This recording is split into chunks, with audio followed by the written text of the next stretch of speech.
Students, how are you all? Jai Hind to all of you. अगर आप लोगों की प्रिपरेशन भी अभी तक बहुत अच्छी नहीं हो पाई किसी भी कारण से, मैं पूछूंगा नहीं क्या कारण है और ना ही आप उस बारे में सोचेंगे। जो कुछ चले गया वो चले गया। अभी डिस्कशन हमें सिर्फ इस पे करना है जो बचा हुआ टाइम है हम उसमें कितना कुछ कर सकते हैं। अगर आप मेरे से ऑनेस्टली पूछो कि सर आप सच सच बताना, यूट्यूब के वीडियोज़ वगैरह इन सब से ये थंबनेल ये सब हटा करके ऑनेस्टली बताना कि क्या अगर हमने अभी तक नहीं पढ़ा सितंबर तक और स्क्रैच से नहीं पढ़ा, जीरो से नहीं पढ़ा, कुछ भी रहा होगा कारण कैसे भी है, तो क्या हम अभी भी कुछ कर सकते हैं? क्या अभी हम क्या स्कोर कर सकते हैं? क्या हम अचीव करने का सोच सकते हैं कि 95 प्लस, यानी कि हमारी प्रिपरेशन में कम से कम 95% की हम क्या तैयारी कर सकते हैं या उतने मार्क्स हमारे आ सकते हैं? तो मेरा जवाब होगा अभी आ सकते हैं, बिल्कुल आ सकते हैं। अगले 1 महीने 2 महीने बाद पूछोगे तब भी आ सकते हैं, लेकिन उस समय आपकी मेहनत करने का जो टाइम पीरियड होगा वो काफ़ी बढ़ जाएगा। अगर मैं अभी आपको बोलूँगा कि सिर्फ 5 से 6 घंटे आपको हर दिन पढ़ना है, अगर आपको ये भी ज़्यादा लग रहा है तो फिर तो नहीं हो पाएगा। अगर आपको लगता है कि 5 से 6 घंटे अगर आप दे सकते हो अभी भी तो बहुत बेहतर है, उससे सब कुछ हो जाएगा जो मैं डिस्कस करने वाला हूँ, जितना कुछ लिखा हुआ है। अगर आप नहीं करते अभी प्रिपरेशन स्टार्ट, अभी तैयारी नहीं करते, फिर यही चीज़ें आगे अगले महीने पे 10 घंटे में बदल जाएंगी। फिर आपको हर दिन 10 घंटे पढ़ना पड़ेगा और उस समय प्रेशर अलग होगा क्योंकि चीज़ें काफ़ी बदल जाती हैं। आपके प्री बोर्ड्स वगैरह आ रहे होते हैं, आपके प्रैक्टिकल्स की तैयारी करनी होती है, किसी कंपटीशन का प्रिपरेशन कर रहे हो तो 36 तरह की चीज़ें होती है। तो आप बिल्कुल भी प्रोक्रेस्टिनेट ना करें। अगर आप इस गलत फहमी में कि आगे जाकर चीज़ें अच्छी सुधर जाएंगी, कभी नहीं होगा। अभी इससे पहले मैंने भी आपने यही सोचा था, उससे पहले मैंने भी आपने यही सोचा था, पिछले 3 4 5 महीनों से आप यही सोच रहे हो। बोर्ड की जब आप पहुंचे ही थे क्लास 12 में तब से आप सोच रहे हो कि कल करूंगा, लेकिन अब तक हो नहीं पा रहा। क्यों नहीं हो पा रहा? क्योंकि हम कल पर टाल दे रहे हैं। अभी फिलहाल मैं आपसे बोलूंगा टू द पॉइंट, अभी जितना कुछ है सब पीछे की चीज़ों को हटा दो, अपने मन में ये मत लाने दो। क्योंकि क्या होता है ना, अपने को कम मत समझो, कहने का मतलब है अपने आप पे ये मत डाउट करो कि यार मैंने अभी तक नहीं किया, अभी भी नहीं कर पाऊंगा। नहीं किया, बात हटाओ। अभी स्टार्ट करना है, बस इस बात पर फोकस करो कि अभी मैं पढ़ना चालू करूंगा या पढ़ना चालू करूंगी। बस मैं पहले ही बताता हूं, पढ़ते समय डिफिकल्टीज तुम्हें आएंगी, पढ़ते समय तुम्हें ऐसा महसूस होगा कि कुछ टॉपिक नहीं समझ में आ रहा है, ये नहीं आ रहा, वो नहीं आ रहा, और वो सबके साथ होता है। जो गिव अप कर देगा बस उसका फिर वो स्ट्रेटेजीज देखता रहे, ये देखता रहे, जैसे तैसे करके अपना 12th कर देगा या नहीं भी कर पाएगा। लेकिन अगर आप एक्शन लेना चालू कर देते हो, जो बात मैं आपको बता रहा हूँ, डेफिनेटली आपको रिजल्ट देखने को मिलेंगे। और माय डियर ट्रस्ट मी, मैं आपको पूरा सोर्स दूंगा, पूरा पढ़ाऊंगा बैठा के कि ये टॉपिक पढ़ो। अगर तुम्हें सिर्फ स्ट्रैटेजीज देखने का शौक है तो अलग जगह चले जाओ, जहां पर तुम्हें स्ट्रैटेजी मिलती है, कोई पढ़ाता लिखाता कुछ नहीं है, मीठी मीठी बातें हो जाती हैं। यहाँ पर थोड़ी बहुत तुमसे बातें करूंगा, मीठी मीठी लेकिन कड़वी बातें भी होंगी और उनको भी तुमने सुनना पड़ेगा और उन पर इंप्लीमेंट करना पड़ेगा। आपकी गलती बताने के लिए ना कोई आएगा नहीं। आपके पेरेंट्स बोल रहे हैं, आपके टीचर्स बोल रहे हैं, यहाँ से अगर मैं बोल दूंगा, अगर आप इस बात को थोड़ा सा दिल पे ले लेते हो बिल्कुल कि यार ऐसा कैसे बोल दिया मुझे, मैं ऐसा थोड़े ना हूँ, वैसे तो फिर करते रहो फिर जो करना है। इसलिए अपनी गलतियों को एनालाइज करो। अगर आप डायग्नोस कर लोगे अपनी प्रॉब्लम को कि एक्चुअल प्रॉब्लम कहाँ पर आ रही है, आप डेफिनेटली बहुत अच्छा कर सकते हो। इधर स्टार्ट कर रहे हैं। पहले मैं स्पेशली अभी बात कर रहा हूँ सिर्फ उन बच्चों के साथ जो फिजिक्स केमिस्ट्री मैथ्स या फिजिक्स केमिस्ट्री बायोलॉजी रखते हैं, वो अपने मैथ्स को बायोलॉजी से कर देना। मैं बायोलॉजी के बारे में कुछ नहीं जानता, मैं कुछ बोलूंगा भी नहीं उसके बारे में, मैथ्स के बारे में बोलूंगा, फिजिक्स केमिस्ट्री मैथ्स के बारे में। देखो सबसे पहले फिजिक्स से स्टार्ट करते हैं ताकि जो कॉमन बच्चे होंगे फिजिक्स वाले वो अपना स्ट्रैटेजीज देख लें केमिस्ट्री फिजिक्स की, और उसके बाद फिर वो चले जाएं मैथ्स का ना देखें अगर मैथ्स नहीं है तो। अक्टूबर से कैसे पढ़ें इसकी मैं बात कर रहा हूँ, और मैं वीडियो जो भी बना रहा हूँ अभी मिड ऑफ सितंबर के करीब, या फिर समझ लो कि ऐसा है अभी भी हमारे पास 5-10 दिन बच्चे में सितंबर खत्म होने में। अब देखते हैं कि आप उसे कैसे यूटिलाइज करोगे। सबसे पहले स्टार्ट कर रहा हूँ फिजिक्स के साथ। क्वेश्चन रहता है बुक कौन कौन सी पढ़नी है भैया। आप ये पूछ रहे हो कि बुक कौन सी पढ़नी होती है हमें, तो इसका एक ही जवाब मैं देना चाहूंगा कि बुक पढ़ने का जमाना धीरे धीरे अभी के टाइम पे आप पहले ये तय कर लो कि आपको फिजिसिस्ट बनना है या फिर आपको मार्क्स लाने हैं।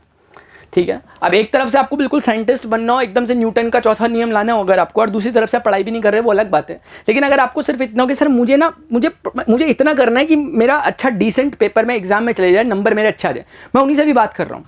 जनरली मैं क्लास लेता हूँ, मैं फिर बात करता हूँ फिजिक्स। अभी मैं फिजिक्स नहीं बोल रहा, अभी मैं बोल रहा मार्क्स बस। कैसे भी करके मार्क्स लाने, आप में जो प्रेशर है उसको कम करना है जैसे तैसे करके। एक बार अगर आपके मार्क्स वगैरह अच्छा आने लग जाएंगे, आपका परफॉर्मेंस अच्छा होने लगेगा, ऑटोमेटिकली इंटरेस्ट भी आपका डेवलप होगा। तो सबसे पहला फोकस ये है कि हमारे मार्क्स कैसे अच्छे हैं। उसके लिए ना कौन सी बुक पढ़नी है, मैं सिर्फ एक बुक सजेस्ट करूंगा आपको अभी, वो है एनसीईआरटी, और दूसरा सजेस्ट करूंगा इसके साथ वीडियोस यानी कि जो वन शॉट टाइप के वीडियोस होते हैं या फिर जो छोटे छोटे टैबलेट वीडियोस होते हैं, कैप्सूल वीडियोस होते हैं, वो आपको मैं सजेस्ट करूंगा फिलहाल के लिए। अभी बताऊंगा इसको पढ़ने का तरीका क्या होगा। एनसीईआरटी से आप कभी भी समझ नहीं पाओगे, ये ध्यान रखना, अगर आप फर्स्ट रीडिंग कर रहे हो, क्योंकि वो आपके लिए बनी नहीं है। उससे आपको यह आइडिया लगेगा कि मुझे कितना पढ़ना है। आपको बुक देख के थोड़ा कंफर्ट फील होगा कि यार इतनी सी ही बुक मुझे पढ़नी है, बहुत ज़्यादा मुझे नहीं करना। दूसरा है न्यूमेरिकल कहाँ से पढ़ूँ। न्यूमेरिकल करने का भी सिर्फ तरीका यही है कि एनसीईआरटी के एक्सरसाइज क्वेश्चंस को ही करना है। ये नहीं कि आप लगे हुए बोर्ड की तैयारी कर रहे हो और वहाँ एडवांस लेवल के क्वेश्चन करने में लगे हुए फिजिक्स के, कुछ नहीं होगा काम।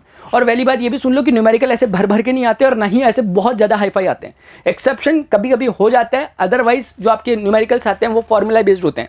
अगर आपको फॉर्मूले समझ में आते हैं, कैसे फॉर्मूले समझ में आएंगे? फॉर्मूले समझ में आएंगे डेरिवेशन से। जब आप पूछते हो डेरिवेशन कितने का, तो डेरिवेशन ऐसे स्पेशली डेरिवेशन नहीं है, देखा जाए तो पूरी physics is all about the derivations, क्योंकि पूरी फिजिक्स में आपको फॉर्मूले कैसे डिराइव हुए, क्या हुए उसी की कहानी होती है। अगर आपने फॉर्मूले को अच्छे से डिराइव किया, फॉर्मूले का एप्लीकेशन पार्ट जानते हो और फॉर्मूले का एप्लीकेशन पार्ट जानते हो, तो आपसे न्यूमेरिकल्स हो जाएंगे। अगर आप इस चीज़ को अच्छे से नहीं करते हो, इसमें से कुछ भी नहीं हो पाएगा। इसीलिए दिस इज द की, इस डेरिवेशन पे ज़्यादा से फोकस करो, और पूरा चैप्टर यही होता है डेरिवेशन। ये समझ लो कि ये कैसे हुआ, ये फॉर्मूला कैसा है, ये फॉर्मूला कैसा है, उसकी एप्लीकेशन और लास्ट में क्वेश्चंस करो। सबसे पहले डेरिवेशन करो। अगर आप सोचते हो कि न्यूमेरिकल सिर्फ फॉर्मूला याद करके हो जाएगा, नहीं होगा, प्रॉब्लम हो सकती है। इसीलिए इस पर फोकस मत करो, ये बाय प्रोडक्ट है, सिर्फ डेरिवेशन पर फोकस करो। डेरिवेशन अगर अच्छे से कर पा रहे हो, उसके एप्लीकेशन पार्ट को समझ पा रहे हो, और चीज़ों की कोई कमी नहीं है आज की डेट में, तरीके से वीडियोस देखो जो मैं बता रहा हूँ आपको, उससे आपको बेहतरीन तरीके से समझ में आएगा और आपका टाइम भी कम खत्म होगा। ठीक है, तो इसको मैंने बता दिया, ये बहुत मस्ट चीज़ है, इसको आपने फोकस में लेना है, इसको हल्के में बिल्कुल मत लेना। केमिस्ट्री की अगर हम बात करें, रिएक्शंस कैसे याद करूँ? रिएक्शंस याद करने के लिए अगर आप बोलो तो मैं आपको एक शीट दे सकता हूँ जिसमें ऑर्गेनिक केमिस्ट्री के सारे की सारी रिएक्शंस आपको एक जगह पे मिल जाएंगी। उन रिएक्शन, और उसमें क्या होता है कि रिएक्शन ऐसा नहीं कि उसे रट लोगे, पहले तो बुक से ही पढ़ोगे, एनसीईआरटी से एक आइडिया लोगे, ओवरव्यू लोगे, मतलब एट अ ग्लांस देखोगे कि चैप्टर में है क्या। ये उस बच्चे के लिए मैं बोल रहा हूँ, शीट दूंगा जो पढ़ रहा है और भूल जा रहा है बार बार। अगर आपने कभी रिएक्शंस देखी नहीं यार, आप सोच रहे हो मैं जो शीट दूंगा उसमें आप उन रिएक्शंस को याद करके कर लो, कुछ नहीं होगा। सेंस भी तो पता होना चाहिए, कॉन्टेक्स्ट तो पता होना चाहिए कहाँ पे क्या हो रहा है। तो मैं आपकी हेल्प इतनी कर सकता हूँ कि आपको रिएक्शंस की शीट दे सकता हूँ, ताकि आपका रिवीजन होता रहे। आप उसकी फोटोकॉपी या जो भी निकाल के अपने वहाँ पे लगा लो, कमरे रूम वगैरह में उसको स्टिक कर लो, और उसके बाद वो रिवीजन में आती रहेगी और बहुत अच्छा होगा। और वो सारी मोस्ट इंपॉर्टेंट या यूँ कहो सारी रिएक्शंस हैं, अगर आप बोलेंगे तो मैं दे दूंगा इसे। फिजिकल में डब्बा गोल है आपका। फिजिकल केमिस्ट्री वो पार्ट है जहाँ पर आपको न्यूमेरिकल्स वगैरह देखने को मिलते हैं। अब इस पार्ट में हमें प्रॉब्लम इसलिए होती है, ज़्यादातर प्रॉब्लम उस बच्चे को हो रही है जिसकी मैथ्स वगैरह नहीं होती, या जिसको मैथ्स नहीं होती, जनरली उन्हें प्रॉब्लम होती है, क्योंकि बायोलॉजी वगैरह होती है। क्योंकि मैथ्स वाले थोड़ी बहुत मैथ्स तो देखते हैं तो उन्हें इतनी डर नहीं लगती इसकी मैथ्स से, क्योंकि होती भी नहीं इतनी डरावनी, सिर्फ फॉर्मूला बेस्ड होती है, बहुत सिंपल। दिखने में डरावनी लगती है वो बात अलग है, लेकिन कैलकुलेशन बेस्ड होती है और बहुत ज़्यादा सिंपल फॉर्मूला बेस्ड होती है। इस पर ज़्यादा नहीं करना, इस पर सिर्फ जो उसके रूल्स वगैरह हैं, लॉज वगैरह हैं, फॉर्मूले वगैरह हैं, उनको एक बार गो थ्रू करो आराम से, प्यार से। ऐसा नहीं है कि पूरी की पूरी केमिस्ट्री फिजिकल केमिस्ट्री है, लेकिन जो पोर्शन है एक बार प्रीवियस ईयर क्वेश्चंस पे जाओ और प्रीवियस ईयर क्वेश्चन में देखो कि न्यूमेरिकल्स का लेवल क्या रहता है। अगर जो पूछे जाते हैं तो आपको अपने आप समझ में आएगा कि न्यूमेरिकल का एक बार ऐसा देखो जहाँ पे आपको सॉल्यूशन भी मिले, तो आपको समझ में आ जाएगा कि कितना आपको इसे टाइम देना चाहिए।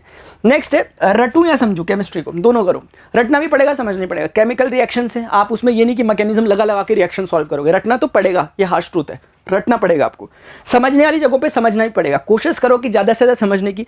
जहाँ आपको लग रहा है समझा नहीं जा रहा है यार, ये चीज़ मैं बार बार भूल जा रहा, रटना पड़ेगा यार, उसमें नो डाउट रटना पड़ेगा, चाहे आपको कोई कुछ भी कहे, आपको रटना पड़ेगा। ये बात सुन लो आप ध्यान से। केमिस्ट्री की मैं स्पेशली बात कर रहा हूँ, क्योंकि बहुत सारी ऐसी चीज़ें जो करके नहीं देख सकते। फिजिक्स और मैथ्स में क्या चीज़ें प्रूव होती हैं हाथों हाथ, केमिस्ट्री में कैसे हो जाएगी?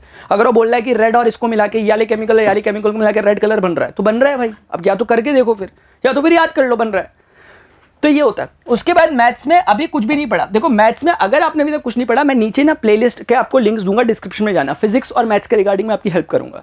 वो एक तरह के वन शॉट वीडियोस है। अगर आपने अभी कुछ भी नहीं पढ़ा, वहां से पढ़ना आप चालू करो, स्टार्टिंग से और स्क्रैच से समझ में आएगा। ये तब की बात। अगर बाई चांस जरूरत पड़ी, अगर लगा मुझे ऐसा, तो मैं लाइव क्लासेस लूंगा आ करके, और एक एक घंटे की क्लास रोज रोज लूंगा।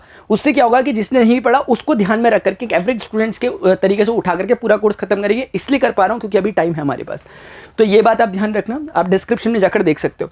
क्वेश्चन प्रैक्टिस कहां से करूं, इसका एक ही तरीका है, एनसीईआरटी, सिर्फ और सिर्फ एनसीईआरटी। एनसीईआरटी से करो क्वेश्चन प्रैक्टिस, जितने कर सकते हो करो करो करो, और साथ में previous year question, previous year question, previous year question, sample paper, बस ये करते रहो।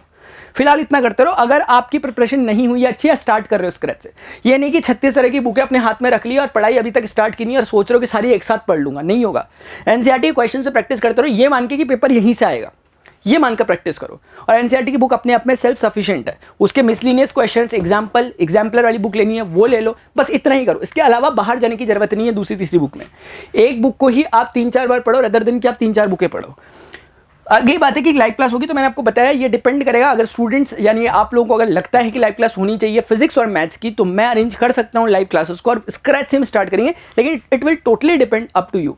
अगर आप लोगों को लगेगा तभी, अदरवाइज सारे रिकॉर्डेड सेशन से आप लोग वो कर सकते हो। मैं दूसरी एक्टिविटीज पे काम कर लूंगा, ऑफलाइन क्लासेस ले लूंगा अपनी, ठीक है। उसके बाद प्रो टिप्स आपके लिए क्या, टाइम मैनेजमेंट कैसे करो। ये टाइम मैनेजमेंट आपका खुद का होना चाहिए। आपको खुद पता है आपका टाइम कहाँ से कैसे जाता है, कितना स्क्रीन टाइम आपका और क्या क्या चीज़ें, कहाँ आप डिस्ट्रैक्ट हो रहे हो। ये सब चीज़ों को अपने फोकस में लेना पड़ेगा और इसको सेल्फ इवेल्युएट करना पड़ेगा। यहाँ से चिल्ला के कुछ नहीं होने वाला मेरी तरफ से, इसलिए मैं बोलूँगा भी नहीं फालतू की बात।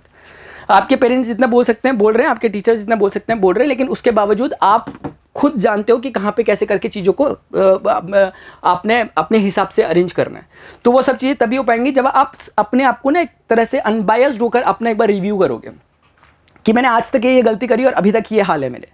अगर मैं प्रिपरेशन नहीं करूंगा तो अगले 2-4 महीनों में मैं फिर रो रहा हूँ बैठ के या रो रही हूँगी बैठ के। इसलिए प्रिपरेशन करना अभी से चालू करो, टाइम को मैनेज करो। ये नहीं कि पढ़ते रहो पूरे उसमें, लेकिन ये देखो कि आपका टाइम कहाँ जा रहा है। कई बार आप सोचते हो कि यार मैंने तो कुछ किया भी नहीं, इंजॉय भी नहीं हुआ, लेकिन फिर भी टाइम चले गया। तो पता करो कहाँ जा रहा है। 10-10, 5-5, 20-20 मिनट होकर के आपका टाइम निकल ले रहा है कहीं का कहीं। सुबह उठते हो, सुबह से ही अपना रूटीन इस तरीके से बनाओ कि आपका शुरुआती जो आवर्स हैं वो काम में आ सके। शुरुआती आवर्स को हम वेस्ट कर देते हैं, वो सबसे एनर्जेटिक आवर्स होते हैं आपके उठने के बाद वाले, तो उसका ध्यान रखो।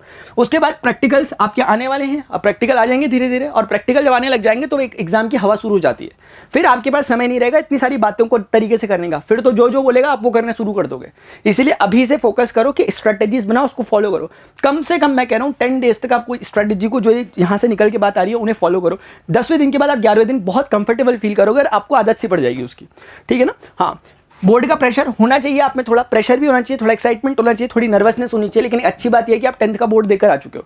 और बोर्ड मतलब कोई बहुत बड़ी बात नहीं होने वाली है। अगर आपको एग्जाम में चीज़ें आती हैं, क्वेश्चन तो आप आंसर लिख पाओगे, नहीं आती है नहीं आ पाओगे। इससे पहले बहुत से बच्चे रहे 95, 96, 98, 99, पता नहीं कितने बच्चे रहे जिन्होंने पढ़ाया और लाए हैं, और उनको शुरुआत में काफ़ी नर्वसनेस भी थी कि हम ला भी पाएंगे नहीं ला पाएंगे। जिन्होंने 90 का सोचा था उनके 95 भी आए हैं। ऐसे काफ़ी बच्चे आप बोलोगे तो मैं उनके इंटरव्यूज़ भी आपके साथ करवा दूंगा, मतलब दिखा दूंगा, इसमें ला करके वीडियोस डाल दूंगा, और काफ़ी ऑलरेडी पढ़े हुए आप चैनल में जाकर देख लेना। तो ये एक चीज़ होती है। उसके बाद मैंने और कुछ बताना है आपको, समझ ही नहीं आ रहा तो समझ नहीं आ रहा का यही है, करना चालू करो, समझ आएगा। मैं यहाँ स्ट्रैटेजी देख के भाग नहीं जाने वाला, मैं लेक्चर्स में आता हूँ, उनको देखो, रिकॉर्डेड सेशंस नीचे हैं डिस्क्रिप्शन में, वो देखो, लाइव का है तो मुझे बताओ। शॉर्ट एंड क्रिस्प नोट्स मैं आपको दे दूंगा। फिजिक्स के मैं नोट्स एटलीस्ट आपको प्रोवाइड कर सकता हूँ, मैथ्स के नोट्स की मैं कोई खास जरूरत समझता नहीं, फिजिक्स के मैं आपको दे सकता हूँ। वन शॉट जो मैंने बना रखा है उन्हीं के PDF फॉर्मेट में नोट्स है, जिसको मैंने एक्सप्लेन किया तरीके से, ताकि एक बार आप लेक्चर देखो और उसी लेक्चर से आपको फील आए कि वही बातें लिखी गई हैं वहाँ पर जो मैं लेक्चर में लिटरली बोलता हूँ, जैसे मैं अभी बोल रहा हूँ वही सब मैंने वैसी लैंग्वेज में लिखा है, टेक्निकल लैंग्वेज नहीं लिखी हुई। तो अगर आपको चाहिए तो मैं वो प्रोवाइड कर सकता हूँ आपको। और मुझे लगता है बाकी सारी बातें हो गई। बोर्ड लेवल टफ होगा कि नहीं होगा 2024-25 में, पढ़ोगे तो नहीं लगेगा टफ, नहीं पढ़ोगे तो टफ का टफ है, बस ये समझ के बैठ लो। क्योंकि टफ जब होगा सबके लिए टफ होता है, अगर ज़्यादा टफ आ जाता है पेपर तो फिर चीज़ें हो जाती है, नॉर्मलाइजेशन वगैरह बहुत सारी चीज़ें आती है। लेकिन अगर आपने पढ़ाई नहीं है और आप बोल रहे हो टफ है तो भीड़ में आप अकेले होगे जो टफ बोल रहे होगे। इसलिए प्रिपरेशन करो। और मैं सच बता रहा हूँ आपको, आज से 3-4 साल पुराने बच्चे से अगर आप मिलते ना, आप पे हंसेंगे वो आपका सिलेबस देख के, बोलेंगे भाई तुम्हारा सिलेबस ही क्या है, सिलेबस तो हमारा था। कोविड से पहले का जो सिलेबस था वो तो कुछ है ही नहीं तुम्हारा उसके मुकाबले। कोविड से पहले की बात करो, उसके बाद तो पता नहीं रिडक्शन पे रिडक्शन, रैशनलाइजेशन हो रहा है। तो इसीलिए माय डियर स्टूडेंट्स, अभी तरीके से पढ़ाई को करना चालू करो। आपको मेरी कुछ बातें बुरी भी लगी होंगी, आपको मेरी कुछ बातें कड़वी भी लगी होंगी, लेकिन कोई बात नहीं, इन्हें दवाई समझ के पी लो और इन पर काम करना चालू करो। और सबसे अच्छी बात यह है कि अगर आपने यहाँ तक अभी सुना मुझे, इसका मतलब यह है कि आप करना चाहते हो। अगर करना चाहते हो तो स्टार्ट करो, फर्स्ट कदम लगाओ। और पहला कदम उठाने में बहुत हालत ख़राब होती है, पहला कदम उठाना ही बहुत ताकत का और बहुत साहस का काम होता है। एक बार आपने अगर ये कर लिया उसके बाद आप मोमेंटम में आ जाओगे, सारी चीज़ें आराम से होती रहेंगी। लेकिन पहला कदम आप लोगों को बढ़ाना पड़ेगा, उसमें आपकी कोई हेल्प नहीं करेगा। उपदेश देने लोग आपको आएंगे, लेक्चर्स दे देंगे, जितना जिसको जो बोलना है वो सब आपको सुना के चले जाएगा। आप अपने आप को इतना कमज़ोर मत समझो कि आप सबके सुनते रहो, करना चालू करो, इंप्लीमेंट करो, अपने कुछ टेक्निक्स बनाओ कि कैसे करके चीज़ों को किया जा सकता है, ताकि कल आप अपने छोटे भाई बहन को शेयर करो, और ऑनेस्टली शेयर करो, सिर्फ बोलने के लिए शेयर नहीं करो जैसे यूट्यूब में चल रहा है आजकल कि जो भी आया बोल के चल दिया बस। भाई बोलने से कुछ नहीं होगा, स्ट्रैटेजीज बोलने से नहीं होती चीज़ें, रणनीतियाँ सिर्फ बनाने से नहीं एक्ट में आती है, उसे इनेक्ट करना पड़ता है। इनेक्ट करना पड़ता है यानी कि आपको घिसना पड़ेगा अपने आप को, रात भर में उठकर पढ़ो, किताबें पढ़ो, सरदर्द करो अपना, पढ़ करके, और डेफिनेटली उसके बाद जो आपको मीठा फल मिलेगा ना, उसका बहुत मजा आने वाला है आपको। तो अभी के डियर स्टूडेंट्स इतना ही। नीचे कमेंट सेक्शन में जो भी क्वेरी हो लिखो, डिस्क्रिप्शन में जाकर चेक करो वो नोट्स या डिस्क्रिप्शन में जो भी वीडियोस वगैरह मैं बोल रहा हूँ उनको देखो। लगता है आपको लाइव क्लासेस लेनी है, अगर इस वीडियो पे मुझे लिखते हैं मोस्टली कमेंट ऐसे कि मैं ऐसा कोई बोलूंगा नहीं कि इतना टारगेट है, ये कर देंगे, हम कर देंगे। अगर मुझे जेन्युइनली दिखते हैं मोस्टली कमेंट्स ऐसे जो बोल रहे हैं कि सर लाइव लेनी चाहिए, मैं डेफिनेटली लूंगा। गुड बाय, सी टेक केयर।